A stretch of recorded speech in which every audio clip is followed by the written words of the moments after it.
एक औरत जो 20 साल पहले जैसे दिखती थी आज भी बिल्कुल वैसे ही दिखती है। ये कैसे? ये मम्मी है।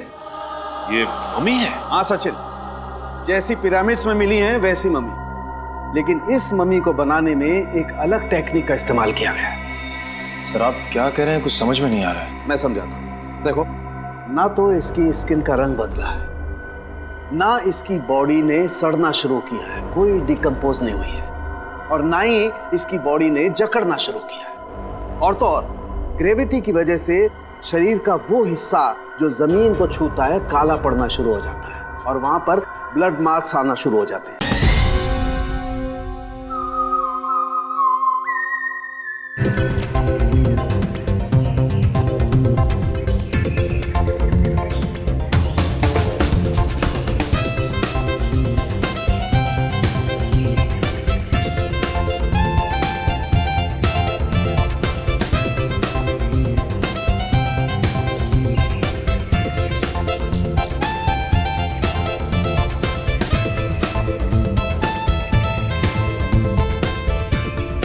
अरे क्या हुआ? रुक क्यों गए? बस आज के लिए इतना काफी है। इतनी जल्दी हार मान गए? अब उम्र भी तो हो गई है। हाँ, लगता है आखिरकार बुढ़ापे ने तुम्हें हरा ही दिया। चलो जूस पीते हैं। चलो। वैसे एक बात बताऊं, मैं तो अभी तक थका नहीं। मैंने तो तुम्हारे लिए झूठ बोला ताकि तुम्हें आराम मिल सके। हाँ हाँ, अब तो बहाने बनाओगे ही।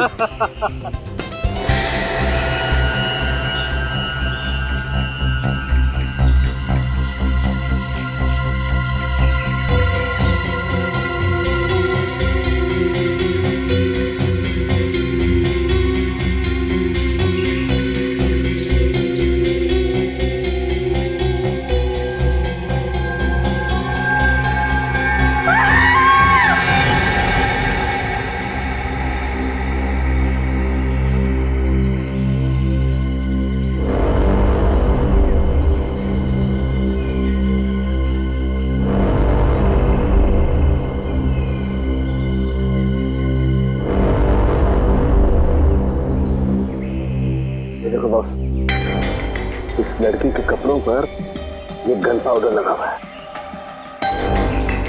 इसका मतलब साफ है, इस लड़की को बहुत नजदीक से गोली मारी गई है, ऑलमोस्ट पॉइंट ब्लैंक रेंज से।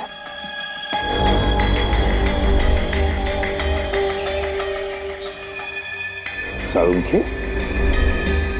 यार एक बात अजीब है, जख्म के पास खून जमा क्यों नहीं? क्लॉटिंग क्यों नहीं हुआ खून का? यही बात मैं भी सोच रहा हूँ, ब्लड क्लॉटिंग क्यों नहीं है? Blood clotting sir?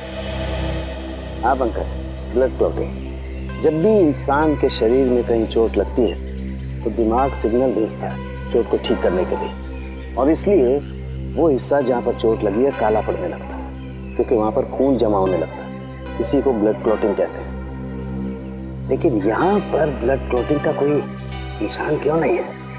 पर सर, एक मरे हुए इंसान का दिमाग सिग्नल कैसे भेज सकता है? भेज सकता है पंकज, जरूर भेज सकता है, क्योंकि मरने के बाद भी कुछ देर तक इंसान का दिमाग जिंदा रहता है। वो पूरी कोशिश करता है चोट को ठीक करने की। थैंक यू सर, मुझे तो पता ही नहीं था। सर, हो सकता है इस लड़की को कोई बीमारी हो, इसी वजह से ब्लड क्लॉटिंग नहीं हुई। हाँ, हो सकता है पूरी। हो सकता है ये डायबिटीज या हीमोफीलिया की बीमार हो। ऑटोप्सी के बाद पता लगेगा। पूर्वी, पलटाओ इसे।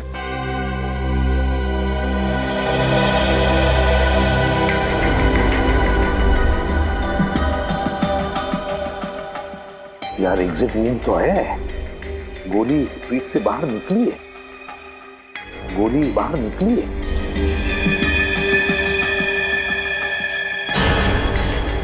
पूर्वी, पंकज देखो वहां पर खून की चींटें हैं, देखो जरा अच्छी तरह से, गोली फंसी हुई है क्या? सर,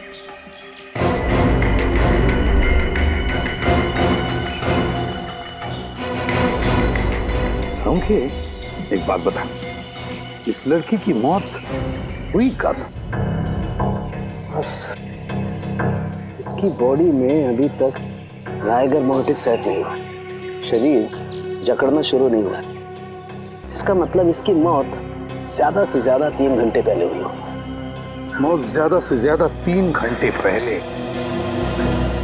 मतलब सुबह सुबह कोई इस लड़के को यहाँ पर लेकर आया, फिर इस पर गोली चलाई और यहाँ से निकल गया। वैसे इस पार्क में कोई वॉचमैन भी नहीं है, तो इस लड़की को किसी ने देखा भी नहीं होगा। सारंगे, क्या हुआ? यार इस लड़की को देख के पता नहीं मुझे ऐसा क्यों लग रहा है जैसे मैंने इसे कहीं देखा है। तूने इस लड़की को देखा है? कहाँ देखा सारंगे? कहाँ देखा है? याद नहीं आ रहा यार कहाँ देखा है, लेकिन मैंने इसे देखा है।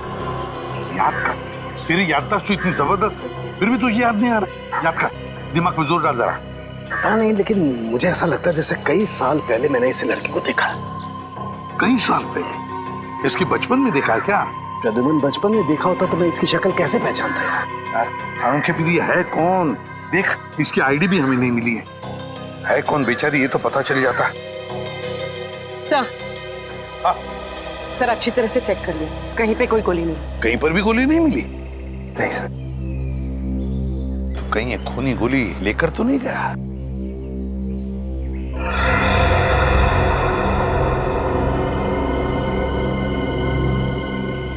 पूर्वी, वो देखो।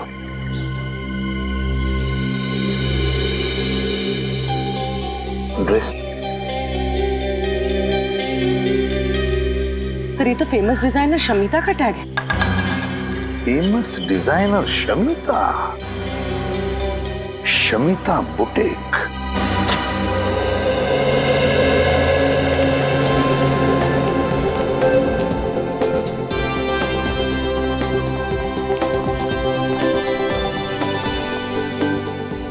Welcome to Shamita's boutique. आपके फीचर्स और कॉम्प्लेक्शन को देखकर लग रहा है कि ये ड्रेस आप पर बहुत खिलेगा। एकदम सही कह रही है पूरी, ले लो ये ड्रेस। देखा, अब तो आपके बॉयफ्रेंड ने भी कह दिया, अब तो आप ले ही लो। मैडम, आपको कुछ दिखाना है। CID? I am so sorry, मैंने आपको पहचाना नहीं था। कोई बात नहीं, ये बैज तो आपने देख लिया, अभी टैग देखिए और बताइए ये आप ही के बुटीक का है नहीं, हाँ। हाँ मतलब ये टैग हम बहुत साल पहले यूज करते थे, करीब 15 साल पहले। 1998 के बाद हमारे बुटीक का लोगो बदल गया है, अब हम ये लोगो यूज करते हैं।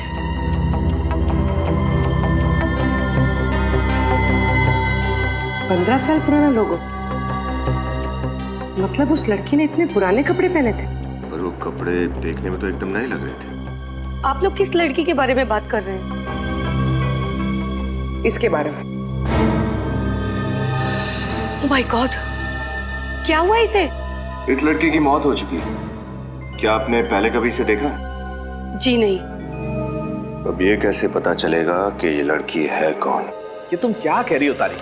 तुमने ठीक तरह से टेस्ट किया? आज तो 3 बार चेक कर चुकी हूँ, हर बार वही रिजल्ट आ रहा है। दिस इज इम्पॉसिबल, कैसे हो सकता है ये? अरे क्यों नहीं हो सकता? जब डॉक्टर तारिका कह रही है तो बिल्कुल हो सकता है। वैसे सर ये बहस किस बात पे हो रही थी? सचिन, दरअसल वो अरे तारिका जी इनसे क्यों डर रही है? ये तो अपने डॉक्टर साधन के। बोलिए बोलिए। अभिजीत, इस लड़की के रगों में जो खून है वो इस लड़की का है ही नहीं, ना? ये क्या कह रही है? इस लड़की का खून इसका नहीं है तो फिर किसका है? वो तो पता नहीं, लेकिन इस लड़की का तो 100% नहीं है, क्योंकि इसके खून का DNA और लड़की का DNA अलग है। अगर ये खून इस लड़की का है ही नहीं तो इसकी रगों में आया कहां से ये खून? हाँ, अच्छा, जो लड़की के कपड़ों के ऊपर खून मिला और पेड़ पे वो खून, वो किसका है? वो खून है तो एक ही इंसान का, पता नहीं किसका है, लेकिन इस लड़की का तो बिल्कुल नहीं है। सर कहीं वो खून उसी खूनी का तो नहीं? शायद वो भी घायल हो गया हो। खूनी का होता तो लड़की के कपड़ों पे ही होता ना, इसके शरीर के अंदर कहां से घुस गया? ये कुछ और ही चक्कर है। एक और बात,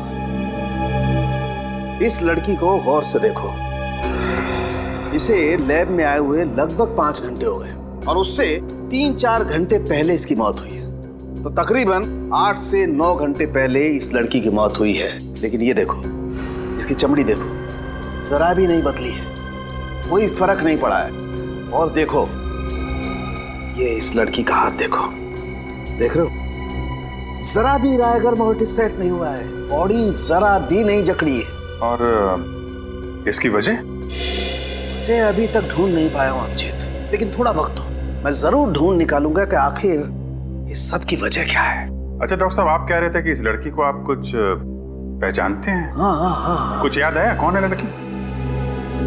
नहीं यार, बहुत दिमाग लड़ाया लेकिन याद नहीं आ रहा है आखिर ये लड़की है कौन। कोई बात नहीं, कोई तो जानता होगा इसे। सर, ये मेरी बीवी वैष्णवी। आपकी बीवी? Yes officer. पर इसे हुआ क्या है? धनंजय जी, वैष्णवी का खून हुआ है। क्या? किसने मारा इसे? वही पता लगा रहे हैं हम। लेकिन एक बात बताइए, आखिरी बार कब मिले थे आप वैष्णवी से? 20 साल पहले। 20 साल पहले? 20 साल पहले वैष्णवी गायब हुई थी। मैंने इसे कहां नहीं ढूंढा, हर पुलिस स्टेशन, हर अखबार, हर जगह। सॉरी। अच्छा, एक बात पूछूं आपसे, आपकी शादी कब हुई थी? 23 साल पहले, 3 अक्टूबर 1990। हमारी लव मैरिज थी। मैं और वैष्णवी एक ही मेडिकल कॉलेज में पढ़ते थे। वैसे उम्र क्या है आपकी? 50 साल। 7 जून 1963 मेरी बर्थ डेट है। और वैष्णवी जी की? तकरीबन 3 साल छोटी थी मुझसे। 3 साल छोटी थी आपसे, मतलब 47 साल की उम्र थी उनकी, है ना? अच्छा, वैष्णवी जी का कोई फोटोग्राफ है 20 साल पुराना?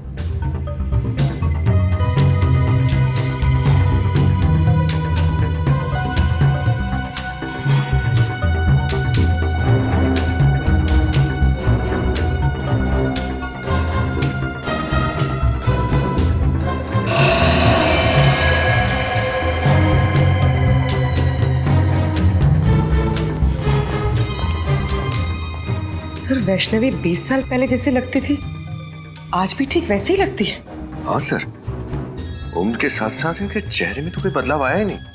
वही तो है ना बड़ी अजीब बात। एक औरत जो 20 साल पहले जैसे दिखती थी, आज भी बिल्कुल वैसे ही दिखती है। ये कैसे? ये मम्मी है। ये मम्मी है? हाँ सचिन, जैसी पिरामिड्स में मिली है वैसी मम्मी, लेकिन इस मम्मी को बनाने में एक अलग टेक्निक का इस्तेमाल किया गया है। सर, आप क्या कह रहे हैं? कुछ समझ में नहीं आ रहा है। मैं समझाता हूँ। देखो, ना तो इसकी स्किन का रंग बदला है, ना इसकी बॉडी ने सड़ना शुरू किया है, कोई डिकम्पोज नहीं हुई है, और ना ही इसकी बॉडी ने जकड़ना शुरू किया है। और तो और ग्रेविटी की वजह से शरीर का वो हिस्सा जो जमीन को छूता है काला पड़ना शुरू हो जाता है और वहां पर ब्लड मार्क्स आना शुरू हो जाते हैं। लेकिन इसके शरीर पे कहीं भी कोई ब्लड मार्क नहीं है। मतलब इसकी बॉडी पे समय का कोई असर नहीं हुआ? बिल्कुल सही है अभिजीत। तो फिर पता कैसे चलेगा कि वैष्णवी की मौत कब हुई? हाँ, वैष्णवी। अरे इसे तो मैं जानता हूँ, इसे ही तो मैं याद करने की कोशिश कर रहा था यार। इसे मैं जानता हूँ, ये मेरे साथ मेडिकल कॉलेज में पढ़ती थी। What a brilliant student she was. ये तो MKN कॉलेज में साइंस की प्रोफेसर थी। आज से 20 साल पहले वैष्णवी इसी कॉलेज में पढ़ाती थी। बहुत ही टैलेंटेड लड़की थी। हम सबको लगता था कि एक दिन वो बहुत आगे जाएगी, लेकिन बहुत बुरा हुआ उसके साथ। आपको कुछ याद है 20 साल पहले की? मेरा मतलब है, हम ये जानना चाहते कि क्या वैष्णवी का किसी के साथ कोई झगड़ा था या फिर दुश्मनी, नहीं नहीं, वो तो सबकी फेवरेट थी। उसका किसी से कोई झगड़ा नहीं था। अगर किसी को कोई प्रॉब्लम होती थी तो वो वैष्णवी के पास जाकर ही सलाह मांगता था। अच्छा, वैष्णवी आखिरी बार कॉलेज कब आई थी, कुछ बता सकते हैं आप? 6 मई 1993। 6 मई 1993? क्या बात है, आपकी याददाश्त की तो तारीफ करनी चाहिए। मुझे इसलिए याद है क्योंकि उस दिन मेरा बर्थडे था और उस दिन भी वैष्णवी हमेशा की तरह कॉलेज से जल्दी चली गई थी और शाम को पार्टी में भी नहीं आई और उसके बाद वो कॉलेज कभी नहीं आई। हमेशा की तरह जल्दी चली गई मतलब क्या वो अक्सर कॉलेज से जल्दी जाती थी? हर रोज नहीं, गुरुवार को। हर गुरुवार को कॉलेज से 1 बजे ही चली जाती थी। हर गुरुवार को दोपहर के 1 बजे? क्यों, कहाँ जाती थी वो? ये तो उसने कभी किसी को बताया नहीं। इसका जवाब तो डॉक्टर अविनाश ही दे सकते हैं। डॉक्टर अविनाश? जी, डॉक्टर अविनाश उस वक्त के प्रिंसिपल थे। उन्होंने ही उसे हर गुरुवार को 1 बजे जाने की परमिशन दे रखी थी। अच्छा, डॉक्टर अविनाश रहते कहाँ ये डॉक्टर अविनाश?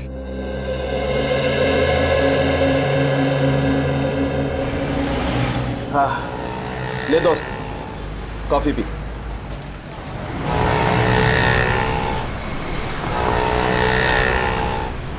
यकीन नहीं आ रहा, इतने साल पुराना दोस्त मेरे सामने बैठा है। आज अतीत की यादों के पलों को जीने से अच्छा और क्या है। बात तू सही कह रहा था रंजन, लेकिन एक बात कहूं, अतीत की यादों में अपने आप को इतना भी नहीं जकड़ लेना चाहिए कि जिंदगी से घुटन होने लगे। कम ऑन यार, दिल छोटा नहीं करते। अच्छा देख देख, मैं तेरे लिए क्या लाया हूं। क्या है? खोल कर देखना यार।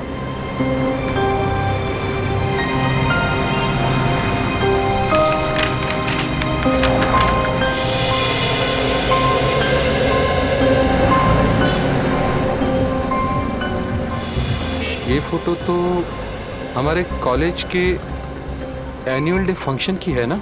एग्जैक्टली। तूने अब तक संभाल के रखी है? अरे संभाल के नहीं रखूंगा, तू और वैष्णवी मेरे सबसे करीबी दोस्त थे यार। अच्छा, तू बोल रहा था कि वैष्णवी के कुछ रिसर्च नोट्स थे घर पे, तू लेके आया? हाँ। कहाँ है? मुझसे तो पढ़े नहीं गए। वैष्णवी की एक याद काफी है मेरी आंखें नम करने के लिए।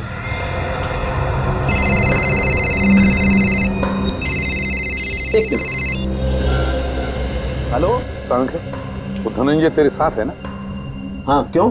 उससे पूछ कि वैष्णवी हर गुरुवार को दोपहर के 1 और शाम के 7 बजे के बीच कहाँ जाती थी। और एक बात, धनंजय से पूछ ले कि क्या वो हमें वैष्णवी के रिसर्च पेपर्स, मेरा मतलब है रिसर्च की जो फाइल्स हैं, वो दे सकता है क्या? हाँ ठीक, ओके। अच्छा धनंजय, तुझे मालूम है कि हर गुरुवार को वैष्णवी 1 से 7 बजे तक कॉलेज के बाहर कहाँ जाया करती थी? नहीं यार, मुझे इस बात का बिल्कुल अंदाज़ा नहीं था। इनफैक्ट जब पुलिस इन्वेस्टिगेशन में मुझे इस बारे में पता चला तो मैं खुद हैरान था कि वैष्णवी ने इस बारे में मुझे बताया क्यों नहीं कभी। कमाल है यार, वैष्णवी ने ये राज तुझसे छुपा के क्यों रखा? ऐसी क्या बात थी? डॉक्टर अविनाश की तो मौत हो गई, वही एक बता सकती थी कि वैष्णवी हर गुरुवार को जाती कहाँ थी। सर, हाँ, वैष्णवी कहाँ जाती थी उसका जवाब शायद इन फाइल्स में। क्या है इन फाइलों में? वैष्णवी की रिसर्च रिपोर्ट। 20 साल पहले जिस पुलिस स्टेशन में धनंजय ने वैष्णवी के गायब होने की रिपोर्ट लिखवाई थी, वहीं से लेके आया। अच्छा, वेरी गुड। देखे तो सही है क्या इनमें।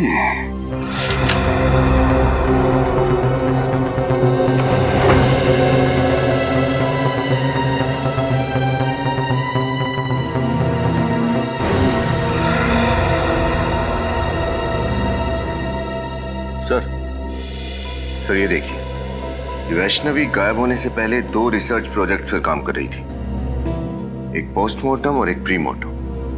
सर पोस्टमार्टम के बारे में तो सुना है, जो सालुंके साहब लाशों के साथ करते हैं। ये प्रीमार्टम क्या होता है? फ्रेडी, प्रीमार्टम शरीर की वो स्थिति है, शरीर की वो स्थिति जो किसी भी इंसान के मरने से पहले होती है, मरने से पहले। और फिर पोस्टमार्टम तो तुम जानते ही हो। लेकिन एक बात समझ में नहीं आ रही है कि वैष्णवी इन 2 विषयों पर ही क्यों, प्रीमार्टम और पोस्टमार्टम, इन 2 विषयों पर ही क्यों रिसर्च कर रही थी? क्यों? ऐसा क्या खोज रही थी वो? किस बात पर रिसर्च कर रही थी? कहीं ना कहीं तो कुछ भी तो मिलना ही चाहिए। ये क्या है? ओह, वैष्णवी ये रिसर्च कर रही थी, ये खोजने की कोशिश कर रही थी वैष्णवी, जिससे इंसान का शरीर अनश्वर रह सके, अनश्वर, इमॉर्टल, चिरंजीव।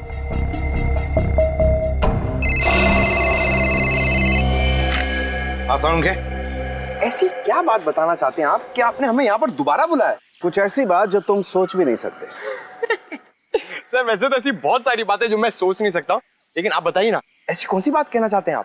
पंकज, तुम्हारा खेल खत्म हो चुका है। हम तुम्हारा सारा राज जान गए हैं। खेल? राज? ये क्या बात कर रहे हैं सर आप? बस सर, नहीं खड़ा रहना, नहीं तो गोली चल जाएगी। सर ये आप क्या कर रहे हैं सर? प्लीज गन नीचे करो। चुप, जस्ट कीप क्वाइट पूर्वी, जस्ट कीप क्वाइट। अब देखो पंकज, मैं तुम्हारे पेट पर गोली मारता हूं तो एक गोली तुम्हारे शरीर को चीरती हुई पेड़ पर ठीक वहीं जाकर के लगेगी जहां पर वो खून लगा हुआ है।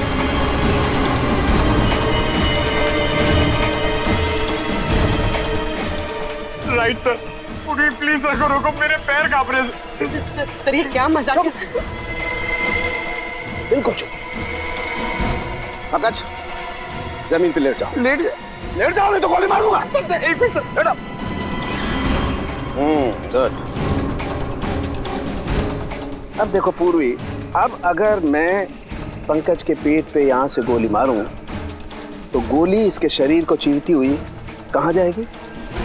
जमीन में जाएगी सर। एग्जैक्टली। रुक जाओ सालुंके, मैं तो गोली चला दूंगा मैं। ये गन रख ले बस।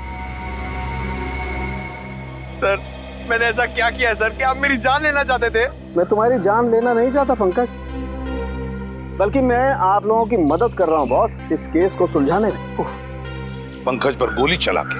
हाँ? गोली मारी तो नहीं ना बॉस। उस दिन हम लोगों को गोली शायद इसलिए नहीं मिली क्योंकि हम लोग सोच रहे थे खूनी ने वैष्णवी पर जब वो खड़ी थी तब गोली चलाई, जबकि हकीकत ये है कि खूनी ने वैष्णवी की लाश पर गोली चलाई जब वो पड़ी हुई थी यहाँ जमीन पर। क्या? उसकी लाश पे गोली चलाई उसने? सब फिर तो शायद गोली जमीन के नीचे होगी। बिल्कुल हो सकता है, खोद कर देखो।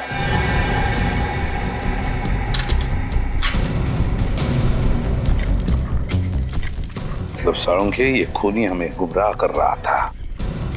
उसने गोली चलाई जिंदा वैष्णवी पर नहीं, वैष्णवी की लाश पर, और फिर उसके बाद में उसने उस पेड़ पर खून लगा दिया ताकि हमें लगे कि उसने जिंदा वैष्णवी पर गोली चलाई। सर गोली मिल गई।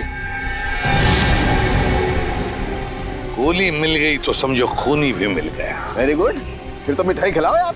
सालुंके, पहली मिठाई तुझे खिलाऊंगा क्योंकि खूनी तेरा दोस्त धनंजय है। धनंजय। क्या बात कर रहे हो यार तुम? हाँ धनंजय, क्योंकि ये गोली उसी गन की है जो गन हमें धनंजय के घर में मिली थी, समझे? धनंजय की गन? लेकिन तुम धनंजय के घर कब गए? जब तुम धनंजय के साथ कॉफी शॉप में कॉफी पी रहे थे तब। प्रद्युमन, तुम मेरे दोस्त पर शक कर, और तुमने मुझे इस बारे में बताया क्यों नहीं? जरूरी नहीं समझा। चलिए सर, धनंजय को गिरफ्तार कर लेते हैं। हाँ, धनंजय को तो कभी भी अरेस्ट कर सकते हैं, लेकिन ये बात किसी को भी पता नहीं चलनी चाहिए। याद रखना साळुंखे।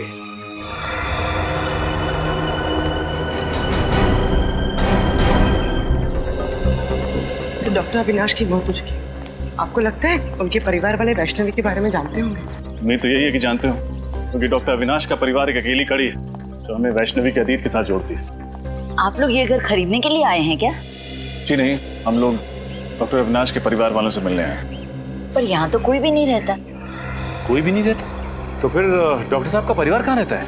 उसका तो बस एक ही बेटा है, अनिरुद्ध।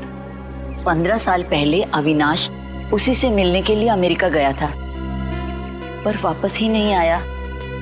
बस कुछ आया तो अनिरुद्ध का फोन कि उसके पापा की मौत हो गई है।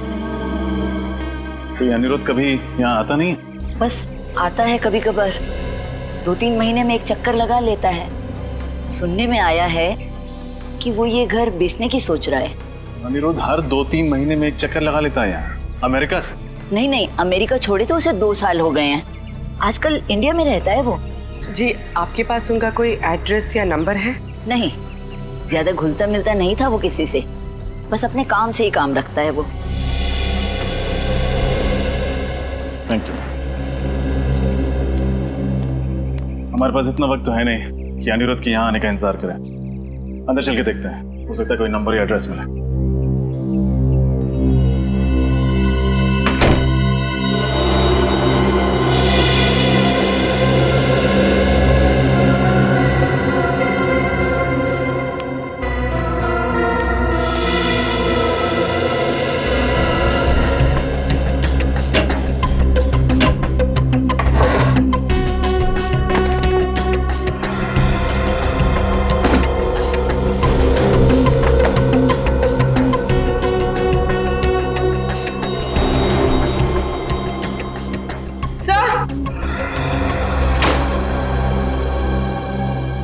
ये देखिए, मिस्टर अविनाश का पासपोर्ट।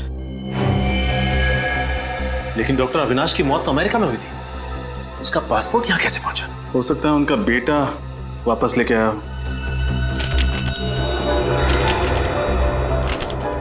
ये क्या? पासपोर्ट में कहीं भी अमेरिकन वीजा तो लगा हुआ है ही नहीं। इसका मतलब डॉक्टर अविनाश कभी अमेरिका गए ही नहीं।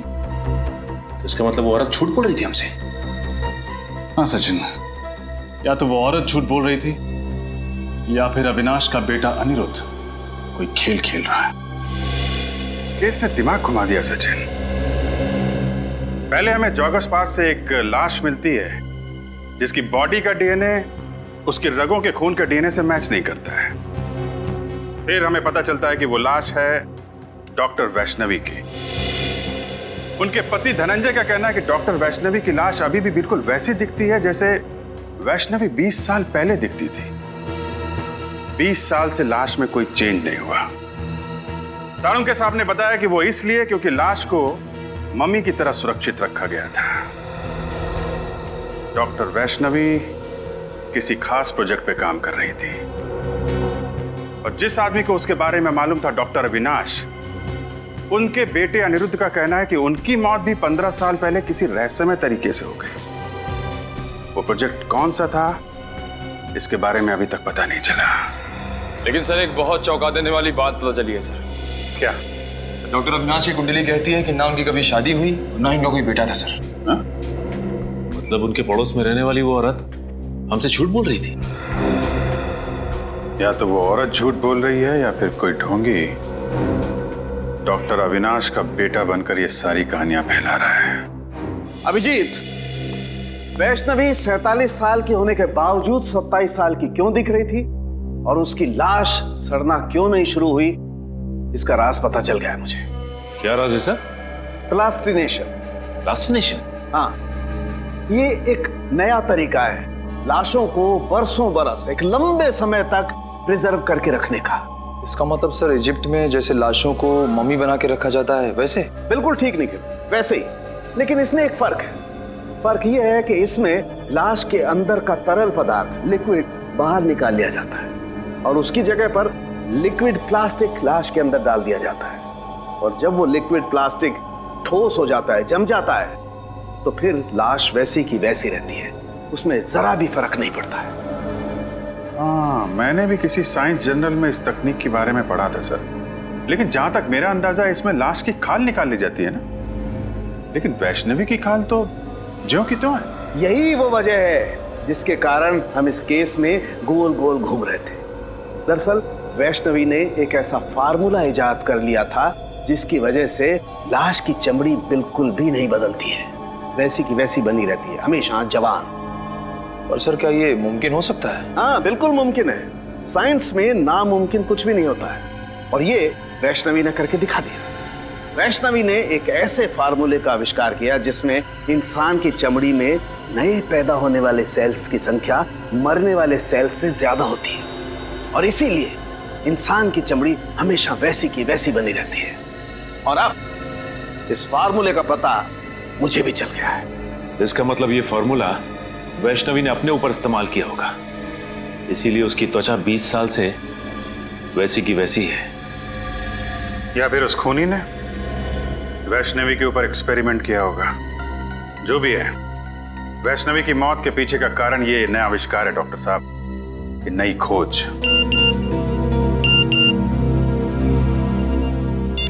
प्लीज सर जल्दी आइए, मैं खतरे में हूँ। तारिका, तारिका खतरे में, come on. Tarika, Tarika, my God, Tarika, Tarika, Tarika, my God, इसकी नब्ज बहुत स्लो हो गई है यार। सर कुछ कीजिए ना। एक मिनट, मैं आता हूँ। तारिका, तारिका, तारिका, तारिका, उठो, तारिका, तारिका, तारिका, उठो। Are you okay? Are you okay? हाँ मैं ठीक हूँ। ये कैसे हुआ ये सब? वो भी कैंटीन से जब अंदर आए, मैंने देखा कि वहाँ पे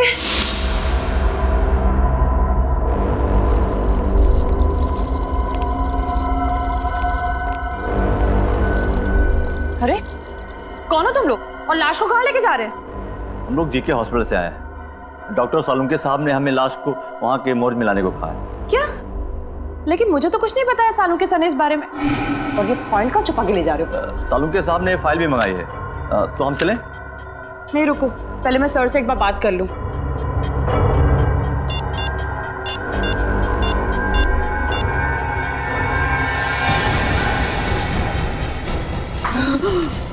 जब भी बात करना जब होश में आ जाना। Good night.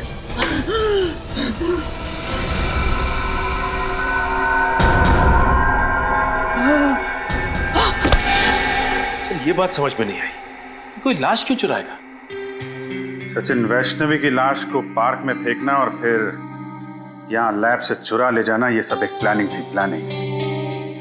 खूनी वो फार्मूला चुराना चाहता है तो सालुंके साहब ने बड़ी मेहनत से इस लैब में तैयार किया था। मतलब सर, जब वो खूनी फार्मूला नहीं बना पाया तो उसने ये सब हमें गुमराह करने के लिए किया। करेक्ट, हमें गुमराह कर रहा है वो, हम उसके जाल में फंसते चले गए। लेकिन खूनी को ये बात कैसे पता चल गई कि सालुंके सर फॉर्मूला बना चुके हैं?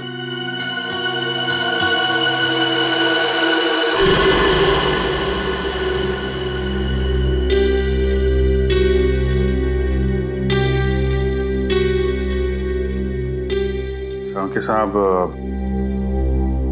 कहीं आपने तो किसी को? आई एम सॉरी अभिजीत, लेकिन मैंने वो फार्मूला धनंजय को बताया था, लेकिन वो ऐसा आदमी है नहीं। केस की इंपॉर्टेंट डिटेल्स आप बाहर वालों के साथ शेयर कर रहे हैं, इतनी बड़ी भूल आप कर कैसे सकते हैं सालुंके साहब? मुझसे गलती हो गई, आई नो, मैं मानता हूं, लेकिन धनंजय मेरा दोस्त है यार। दोस्त खूनी नहीं हो सकता? धनंजय खूनी? हाँ, या तो धनंजय खूनी है या फिर उसका कोई साथी। सचिन, इन चोरों का स्केच बनवाओ और सारे खबरों को इन्फॉर्म कर दो।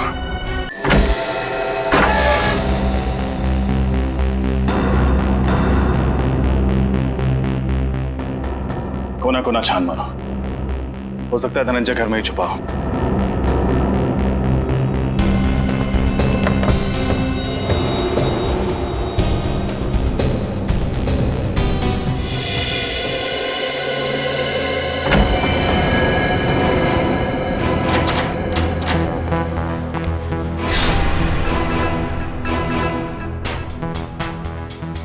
रजत, मेरी बात पे यकीन करो यार। मैं कह रहा हूं, मैं धनंजय को बहुत अच्छी तरह से जानता हूं, मेरा पुराना दोस्त है। वो वैष्णवी को नुकसान पहुंचाने के बारे में सोच भी नहीं सकता यार। आई एम सॉरी सर, इस वक्त आप एक दोस्त की तरह सोच रहे हैं, एक सीआईडी ऑफिसर की तरह नहीं। अच्छा, और उस वक्त तुम कहां गए थे जब रोमा की लाश को मेरे पास लेकर के आए थे और तुमने कहा था ये सीआईडी को पता नहीं लगना चाहिए सर? तब तुमने सीआईडी ऑफिसर के बारे में क्यों नहीं सोचा? तुम्हें पता है रजत, सीआईडी को जब कोई लाश मिलती है तो सबसे पहले फॉरेंसिक लैब में आती है, और तुम उसे कहां ले गए? वहां प्राइवेट नर्सिंग होम में। सर आप इसे मेरा पागलपन समझिए या कमजोरी। मैं एसीपी सर से तब तक नजरें नहीं मिलाऊंगा जब तक मैं अपने ऊपर लगे हुए सारे इल्जाम गलत साबित नहीं कर देता। तुमने ठीक नहीं किया रजत।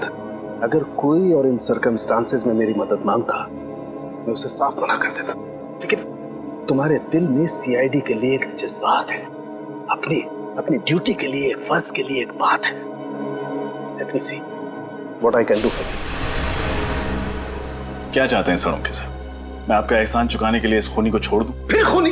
ये खूनी की क्या रट लगा रखी है तुमने रजत? एक बार प्रूव हो जाने दो कि धनंजय खूनी है, फिर चढ़ा देना उसे सूली पर, चढ़ा देना तुम। सर वो खूनी है कि नहीं ये तो तभी साबित होगा जब वो हमारे हाथ लगेगा। पता नहीं किस कोने में जाके छुप गया है।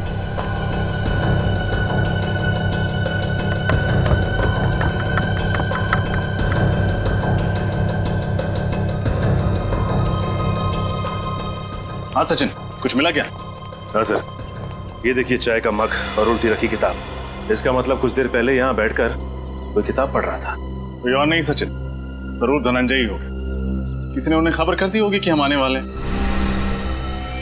बस आ गया। क्या हुआ? तुम मेरी तरफ इस तरह से घूर के क्यों देख रहे हो? हाँ, क्या मतलब क्या तुम्हारा? साथ में था ना मैं तुम्हारे।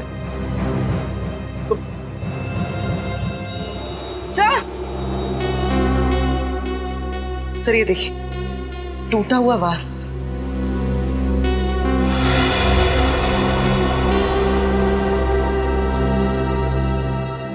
सर इस पे तो खून भी लगा हुआ है, देखिए।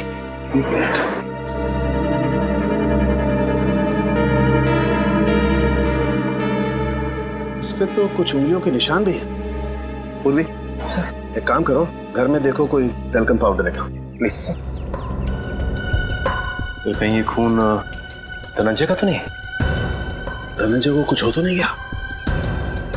शायद धनंजय ने किसी को कुछ कर दिया। Thank you. मुझे तो लगता है कि धनंजय यहाँ बैठ करके चाय पी रहा था और किसी ने इस वास से उसके सर पे वार किया और उसे किडनैप कर लिया है।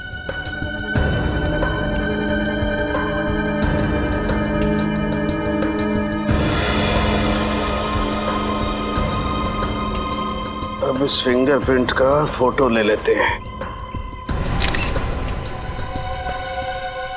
अब पुलिस रिकॉर्ड में मैच करके देखते हैं, पता चल जाएगा आखिर ये है कौन।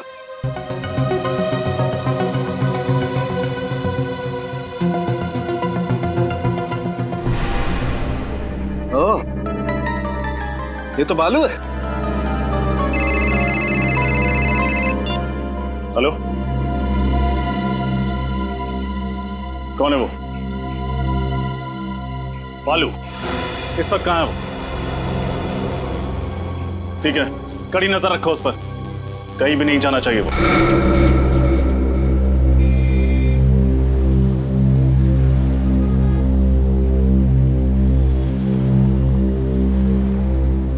चलो भाई, तुम जाओ।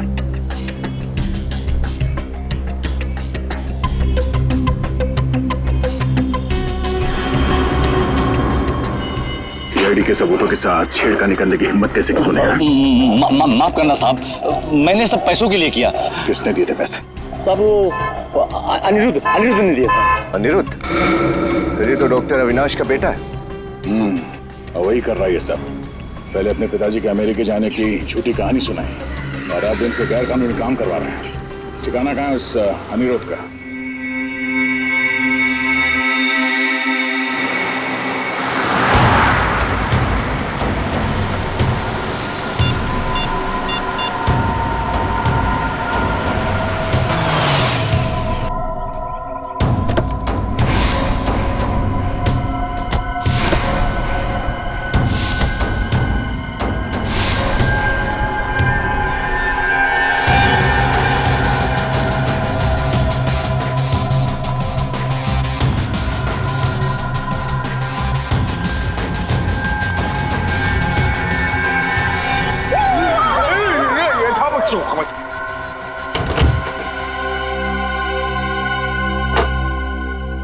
कौन हो तुम? तुरफरमारे बर्फा। बफा? ये बाहर से आए हैं। ये है मिस्टर बफा और ये है मिस्टर चफा। क्यों आया?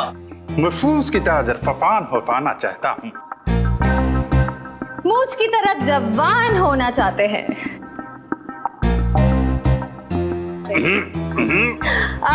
इनके कहने का मतलब है कि इन्हें पता चला है कि तुम्हारे बॉस के पास एक स्पेशल फॉर्मूला है जिससे लोग जवान हो जाते हैं और ये वो फॉर्मूला खरीदना चाहते हैं। नहीं, ऐसा कुछ नहीं है। चलो निकले यहाँ से। दरफात तरफोड़ के हरफात पे रख देंगे।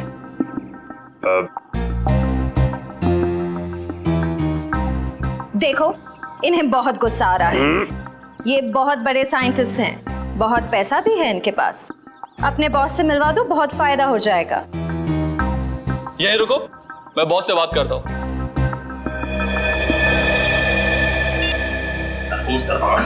सर फोड़ने का। नहीं, वेट करो। तरफोड़ कंट्रोल।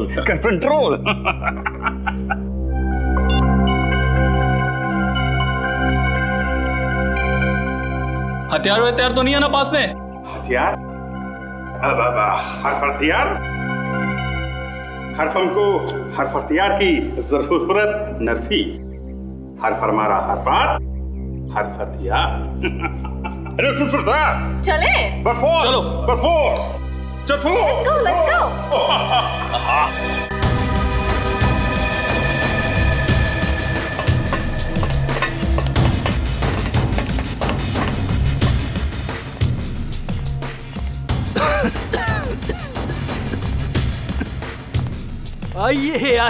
आइए। स्वागत है आपका। मुझे वैज्ञानिकों से बातें करना बहुत अच्छा लगता है। क्या सेवा कर सकता हूँ मैं आपकी? सेवा तो हम आपकी करेंगे। सिर्फ हमको जरफेल की हरफंदर, चरफक्की, फिर ये कह रहे हैं कि आपके सीक्रेट फॉर्मूला की खबर इन्हें लग चुकी है। आप जैसे ब्रिलियंट और जीनियस साइंटिस्ट की तलाश ये करते रहते हैं। Thank you. आपका वो सीक्रेट फॉर्मूला ये खरीदना चाहते हैं। पर वो फॉर्मूला बिकाऊ नहीं है। सॉरी। दरफात तरफोड़ के हरफात में रख देंगे। ये कह रहे हैं कि हर चीज बिकाऊ होती है, बस सही दाम देने की जरूरत होती है। फिर तो मुझे इस फॉर्मूले के 100 करोड़ रुपए चाहिए। सरफों का फूल। तैयार हैं आप? दूर दरफात तरफोड़ के मंजूर है, 100 करोड़ देने के लिए तैयार है। मगर ये देखना चाहते हैं कि आपका वो सीक्रेट फॉर्मूला काम करता भी है या नहीं। करता है। जाओ लेके आओ। 15 साल की मेहनत है उसमें। ऐसा काम करता है कि बहुत जल्द इस दुनिया में बूढ़ा इंसान दिखाई नहीं देगा। हर तरफ जवान ही जवान, बच्चे ही बच्चे।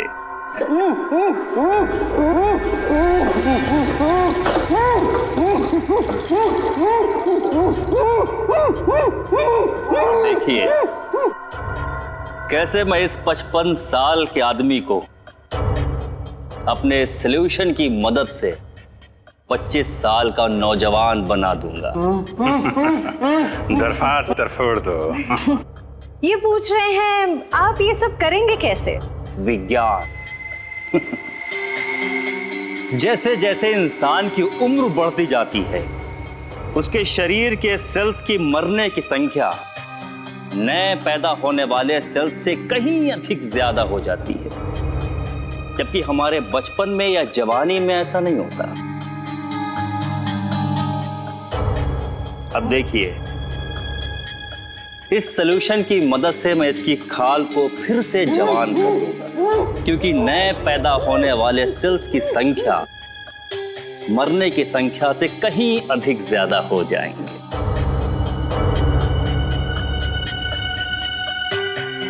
बस बस डॉक्टर अविनाश, समझ में आ गया आपकी जवानी का राज। ये हिंदी कैसे बोलने लगे? हिंदुस्तानी है तो हिंदी तो बोलेंगे ही डॉक्टर अविनाश। सीआईडी? पकड़ो इसे।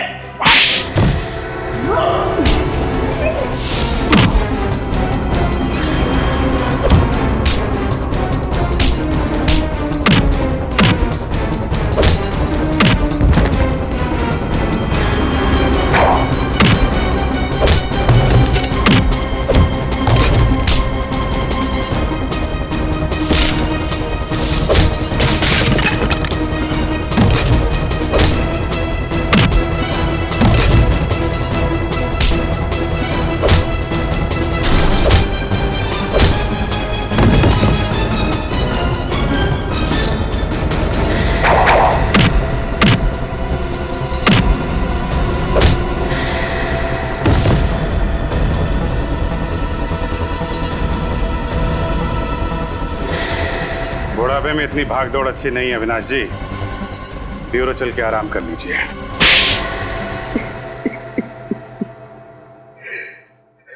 वैष्णवी के रिसर्च के बारे में सिर्फ मैं ही जानता था। ये रिसर्च उसके लिए इतनी अहम थी कि उसने डॉक्टर धनंजय को भी उसके बारे में नहीं बताया था। और तुमने क्या किया? विश्वासघात, वैष्णवी का विश्वासघात किया तुमने उस फॉर्मूले के लिए जिसके लिए उसने बरसों तक मेहनत की थी। लेकिन सर, पर कोई भी रिसर्च बिना पैसे के पूरी नहीं होती सर। उसके एक्सपेरिमेंट का सारा खर्चा मैंने उठाया था।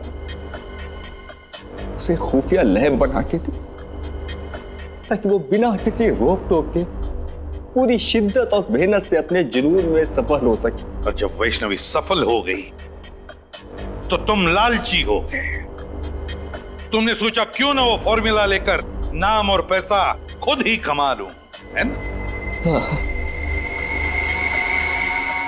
लेकिन जब उसने फॉर्मूला देने से मना कर दिया तो मैंने उसे मार डाला और उसी को लाश को प्लास्टिनेट करके उसी पर एक्सपेरिमेंट करने लगा। एक्सपेरिमेंट क्यों? वैष्णवी की मौत के बाद फॉर्मूला तुम्हारे हाथ नहीं लगा? नहीं, क्योंकि उसने मरने से पहले वो कागज को नष्ट कर दिया था। मैं 20 साल तक नाक रगड़ता रहा, लेकिन वो केमिकल मुझसे नहीं बना। ओ, एक और सफलता।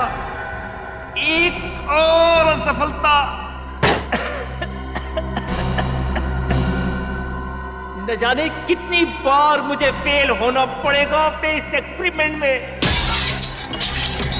हमें गुमराह करने के लिए तुमने वैष्णवी की लाश को पार्क में फेंक दिया। तुम जानते थे कि सीआईडी वाले आज नहीं तो कल उस केमिकल के बारे में जरूर पता लगा लेंगे और मौका मिलते तुम उसे चुरा लोगे, हैं? हाँ, और मेरा प्लान कामयाब भी हो गया था। लेकिन उस केमिकल को बेचने से पहले आप लोग मुझ तक पहुंच गए। बड़े बड़े मुजरिमों के पापी इरादों पर पानी फिरा है सीआईडी ने, समझे? अब जेल में सड़ते बैठना, अपनी नकली जवानी के दिन काटते, फांसी का ऑर्डर आने तक